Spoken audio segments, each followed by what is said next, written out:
Comme vous le savez, c'est au moment de l'interview, on te dit tu vas aux États-Unis ou bien tu vas pas aux États-Unis. Donc c'est le moment décisif en fait. C'est là où on te dit, on te refuse ou bien on te donne le visa pour les États-Unis. Donc toutes les préparations qu'on fait par rapport au voyage et tout, c'est en moins en quelques secondes qu'on te dit, on te refuse le visa ou bien on t'approuve le visa. Donc c'est les deux cas. Refuser, accepter, c'est de ça qu'il s'agit. Donc la vidéo d'aujourd'hui va parler de l'interview pour le visa étudiant, les gars. Donc restez connectés jusqu'à la fin de la vidéo. Si c'est votre première fois sur ma chaîne YouTube, n'hésitez pas à liker déjà la vidéo, partager, abonnez-vous, activez la cloche de notification pour ne rater aucune de mes vidéos, les gars. On en parle du visa, de l'interview dans quelques secondes. C'est de ça qu'il s'agit.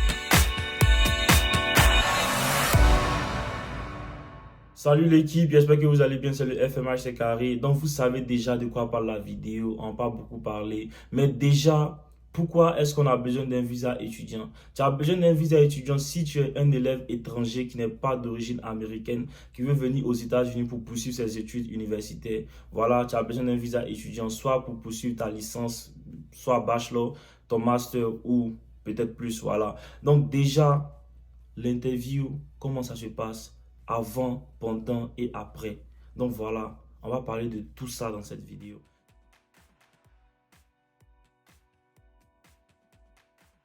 Donc avant l'interview, qu'est-ce qu'il faut faire? Qu'est-ce qu'il faut savoir avant l'interview?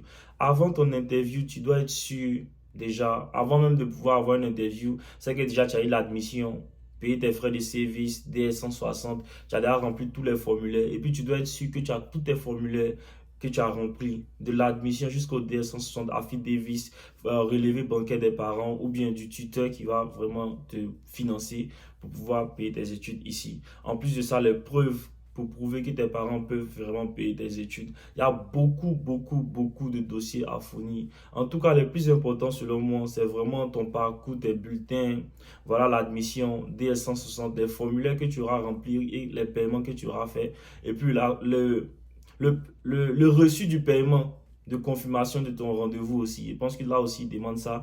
Le plus important vraiment, selon moi, parmi tous ces oui, c'est vraiment le côté financier pour pouvoir prouver vraiment que ton mentor, ton garantor peut vraiment payer tes études en fait.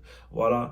Là, avec des garantors, c'est un peu compliqué parce que directement quand on dit garantor, les gens veulent forcément avoir des gens qui ont peut-être des milliards. Là, je ne sais pas trop c'est quoi le délit, mais tout ce que moi je sais, c'est que la personne doit juste avoir suffisamment d'argent et suffisamment de moyens d'entrée d'argent par mois pour pouvoir prouver vraiment que voilà, mon fils ou bien telle personne s'en va, je pourrais payer ses études en fait. C'est juste une manière d'être sûr que quand tu vas venir ici, comme vous le savez déjà, on ne peut pas travailler ici en tant qu'étudiant. Quand tu vas venir ici, tu ne seras pas genre dans d'autres délits en fait, tu vois. C'est pour juste être sûr que la personne peut vraiment payer tes études.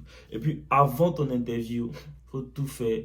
Faut pas stresser en fait. Et c'est pas les gens, arrête, faut pas stresser les gars. Faut pas stresser avant ton rendez-vous. Faut juste chiller. 5 minutes, 10 minutes avant ton rendez-vous, tu es là, tu es tranquille, tu reposes ton esprit. Faut pas être jumpant en fait. Et puis, faut juste être serein. Faut pas avoir peur. Si c'est un oui, si tu remplis les conditions, c'est déjà chaud en fait. Si tu remplis les conditions, il n'y a pas de problème en fait. Donc, restez tranquille, évitez d'être beaucoup agité. Parfois, tu peux, la peur seulement que tu as là même, tu te dis que ouais, telle personne, faut pas avoir peur. Parce que la peur seulement peut te faire que tu as paniqué pendant ton interview et te créer beaucoup de problèmes après, tu vois. Donc, restez serein, n'ayez pas peur, les gars. C'est juste une interview. Juste chiller, en fait. Avant ton interview, bois un peu de thé. Il faut pas que tu bois un peu de Fanta, tout et tout. Faut chiller, mon ami. Tu n'as pas à stresser. C'est juste une interview. Juste un interview, les gars.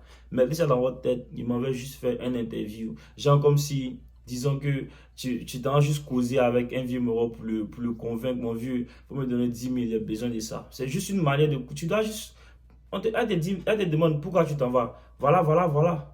C'est de ça, quoi. C'est de ça qu'il s'agit avant l'interview, en tout cas. Moi, c'est ce que je peux conseiller à tout le monde avant de partir à son interview. Là, maintenant, on n'a qu'à rentrer dans le vif du sujet. Parlons maintenant de pendant l'interview. Comment ça se passe? Comment ça se passe? C'est pour ça qu'on est là. Les gars, pendant l'interview, c'est le moment le plus important. L'interview va durer maximum, disons, 15 minutes. minimum 1 minute. Parce qu'elle peut te poser peut-être 100 questions jusqu'à ce qu'elle soit convaincue. Quand elle dit elle, je parle de la personne qui te pose des questions, bien sûr. Ou bien elle peut te poser juste une seule question et puis la personne, elle est satisfaite. Donc c'est mort en fait.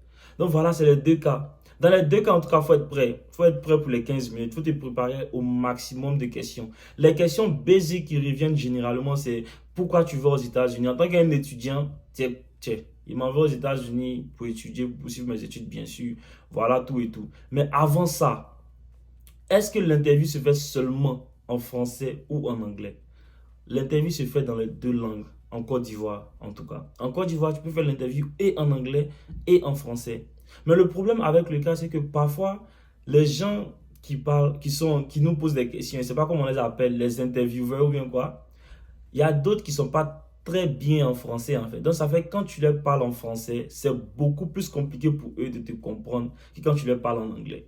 Moi, j'ai fait mon interview en anglais parce que ouais, il a fait 1 an et demi, 1 an, pratiquement 1 an et demi à l'Université internationale de Grand Bassam. Donc j'avais quand même un niveau qui était quand même bien en anglais avant de partir pour mon interview. Par contre, la dame qui faisait l'interview ce jour-là, elle n'était pas vraiment bien bilingue parce qu'elle ne comprenait pas bien le français. Il y a beaucoup de personnes avant moi qui sont parties, qui ont fait leur interview en français. Vraiment, ils répondaient quand même bien parce qu'ils répondaient suffisamment bien aux questions, par rapport aux questions qu'elle posait. Mais après, elle ne comprenait pas nécessairement tout ce que les gars disaient en fait. Donc, ça fait que ça créait des problèmes. Et il y a beaucoup d'entre eux qui se sont vus refuser les visas pour ça en fait. Voilà. Donc, ça, c'est un cas qui est rare. Je suis en train de parler de mon cas particulier, de mon expérience qui est vécue par rapport à ça. Revenons aux questions qui reviennent généralement. Pourquoi tu as choisi ta filière? Tu vois là, tu expliques un peu pourquoi tu as choisi ta filière. Vos délits de ouais, je suis passionné depuis que je suis petit. Évitez ça. Répondez avec quelque chose de concret. Depuis que je suis né, il veut être médecin, il aime aider les gens. C'est rentré, c'est mamie, c'est l'auto. Mon ami, il faut être concret. Pourquoi vraiment? Faut prouver, il faut donner les arguments. Voilà. On n'a qu'à arrêter arrêter les spéculations. Il faut être concret. Voilà, voilà, voilà, voilà. Elle m'a dit, ouais, il respecte ça. En plus de ça, on va te poser des questions. Qui va payer tes études? Pourquoi tu as choisi l'université que tu as choisi? Qui est ton garanteur? Qu'est-ce que fait ton garanteur? Si c'est ton papa qui te garantit, quel travail est-ce que ton papa fait? Comment est-ce qu'il compte payer tes études? Les sources de revenus de ton papa? Voilà, il y a beaucoup, beaucoup de questions. Est-ce que tu as de la famille là-bas? Est-ce que tu es déjà parti là-bas? Il y a beaucoup de questions. Mais les questions qui sont quand même compliquées, il y a une question qui est très compliquée qui peut parfois arriver. La personne va te demander, l'intervieweur ou bien l'intervieweur va te demander pourquoi est-ce que je dois te donner le visa pour aller aux États-Unis? Là, c'est une question qui est tricky, une question qui est très très compliquée parce que il y a la manière de parler en fait, les gars. Quand tu parles, en fait, ces gens-là, ils sont quand même super intelligents parce que la manière dont tu parles, parfois quand tu parles et puis tu mens là, on sent que tu mens. Il y a le contact visuel aussi qui compte tout ça là. Tu sais, dans le système, dans la culture américaine, il y a beaucoup de ouais, genre, on se dit que quand nous deux on se regarde dans les yeux là, tu peux pas mentir en fait.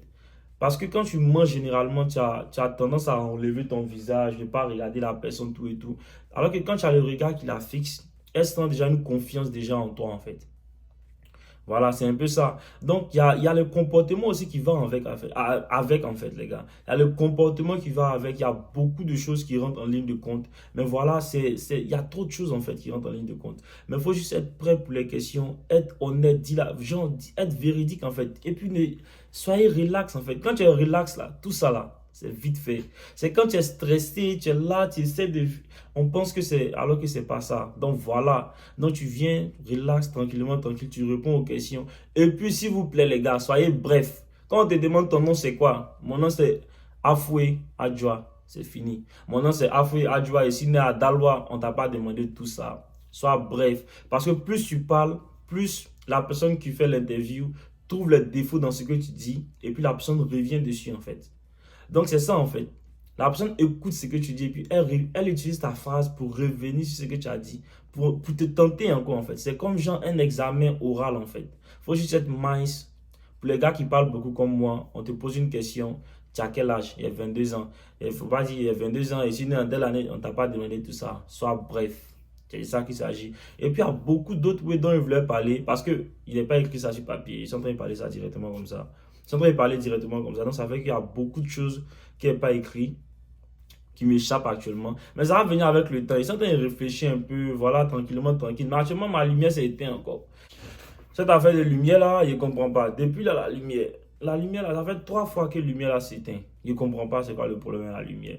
Donc voilà les gars, comme je disais, pendant l'interview, la dame ou bien le gars va forcément vous demander est-ce que vous comptez rentrer au pays après vos études.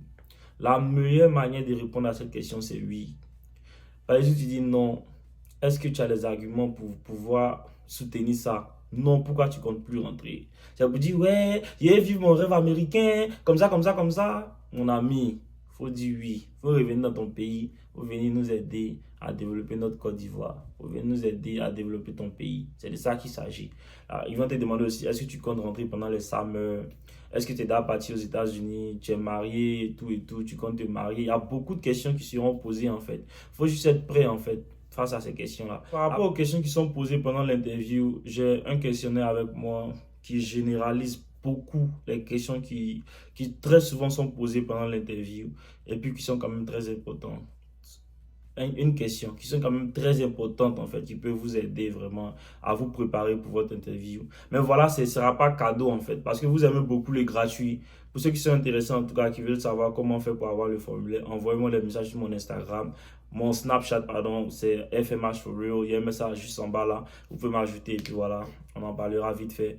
Donc là maintenant, là, après l'interview, disons que tu as fini de répondre à toutes les questions que l'intervieweuse ou bien l'intervieweur la personne en tout cas qui vous fait l'interview avec vous a fini de vous poser. Disons que tu as fini de faire tout ça. Voilà. Après maintenant, qu'est-ce qui se passe? Qu'est-ce qui se passe après l'interview?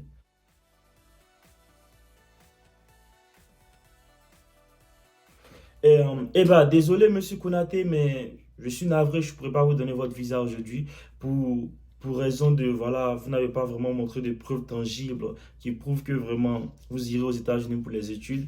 À travers votre dossier qui a été monté, ça ressemble plus à un dossier de footballeur, quelqu'un qui veut vraiment partir jouer football aux États-Unis. Après, voilà, si vous avez vraiment beaucoup plus de preuves à me présenter par rapport à vos études, vous revenez. Mais je suis désolé pour l'instant.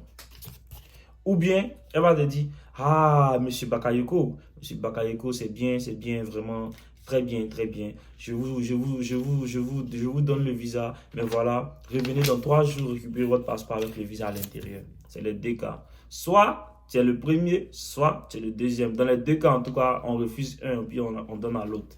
Maintenant, quand tu finis l'interview, on dit pourquoi tu es parti aux États-Unis? Que il est parti aux États-Unis, il a vu mon rêve américain. Depuis que je suis petit, il est devenu footballeur, Cristiano Ronaldo Junior. Voilà, voilà, voilà. C'est pour ça qu'il est parti. Alors que toi, tu dis tout ça là. Tu as appliqué pour visa étudiant. Tu es parti en tant que visa étudiant et puis tu parles de ton rêve de football. Faut convaincre la personne qui fait l'interview avec toi que tu t'en vas pour les études. Tu t'es oublié.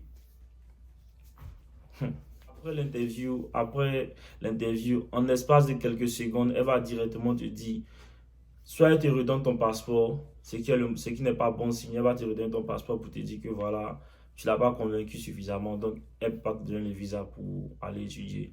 Donc voilà, il faut régler tel problème, et puis reviens pour ton interview, et puis là, ça sera carré. Soit on garde ton passeport, et puis on te dit, tu reviens dans 3 jours pour récupérer ton passeport avec le visa à l'intérieur. Généralement, je pense que tu peux rentrer aux États-Unis seulement 30 jours avant que les cours commencent, ou bien oui, comme ça. En tout cas, c'est un oui comme ça mais tu ne peux pas rentrer aux États-Unis très longtemps avant que les cours commencent parce que tu viens avec un visa étudiant. Après, le visa étudiant, comme nous le savons, il y a beaucoup de problèmes avec le visa étudiant. Quand tu es étudiant, tu ne peux pas travailler. Mais ça, c'est des choses qu'on va aborder dans d'autres vidéos, tout et tout.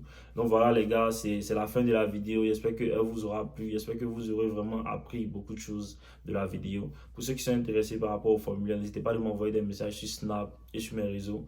En tout cas, j'ai essayé de faire le maximum possible de répondre à vos messages et puis de voir comment on va gérer ça en fait. Donc, n'hésitez pas à vous abonner à mes autres comptes Instagram, Facebook, YouTube, TikTok, tout et tout. Activez la cloche de notification pour ne rater aucune de mes vidéos. Je suis très fatigué. Il est pratiquement 2 heures. Il y a sommeil. Voilà, c'est de ça qu'il s'agit. Donc, on se pêche les gars. Popo.